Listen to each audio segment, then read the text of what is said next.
అమ్మాయిలది marriage అయ్యే వరకు ఒక కలల ప్రపంచం. వారి కలల సామ్రాజ్యంలోకి ఎవ్వరినీ రానివ్వరు.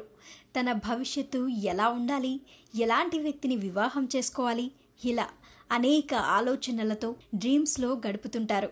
పెళ్ళయ్యాక ఇక వారి సర్వస్వమంతా భర్తే. తన భార్య ప్రతి విషయం షేర్ చేసుకుంటున్నట్లు ప్రతి మగాడికి అనిపిస్తుంటుంది. కానీ హస్బెండ్తో కూడా వారు కొన్ని విషయాలు చెప్పరు. తన గత విషయాల గురించి భర్తకు అస్సలు చెప్పరు మహిళలు. ఒకవేళ మీరు బాహ్యంగా అంత అందంగా లేకపోతే చెప్పేందుకు ఆలోచిస్తారట. వేరే అమ్మాయిలతో నీవు సన్నిహితంగా మాట్లాడితే మనస్సులో విపరీతమైన కోపాన్ని పెంచుకుంటుందట.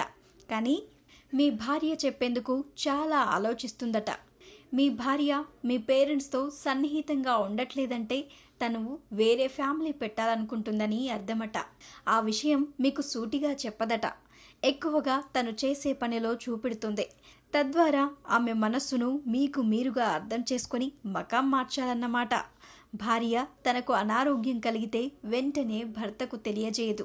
ఇంత చిన్న విషయమే కదా, అనవసరంగా వారికి చెప్పి ఇబ్బంది పెట్టడం ఎందుకు, ఎలా వచ్చిందో అలాగే తగ్గిపోతుంది అనుకుంటుందట. భార్య ఏమైనా విజయం సాధిస్తే తనకు తానుగా తమ భర్తకు చెప్పదు. అలాగే భర్త తనకు తానుగా వారు సాధించిన విజయాన్ని గుర్తించి అభినందించాలని తను కోరుకుంటుందట. బ్యాంక్ అకౌంట్ వివరాలను స్త్రీలు బయట పెట్టరట. భార్య దగ్గర ఎంత డబ్బు ఉన్నది తెలుసుకోవడం భర్తకు చాలా కష్టమైన పనే.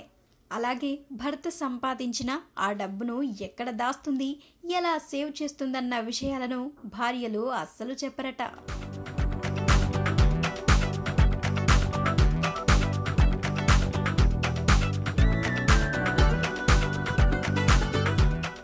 ఈ వీడియో గనుక మీకు నచ్చినట్లయితే లైక్ చేయండి, కామెంట్ చేయండి, షేర్ చేయండి.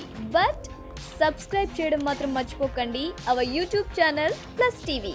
Thanks for watching.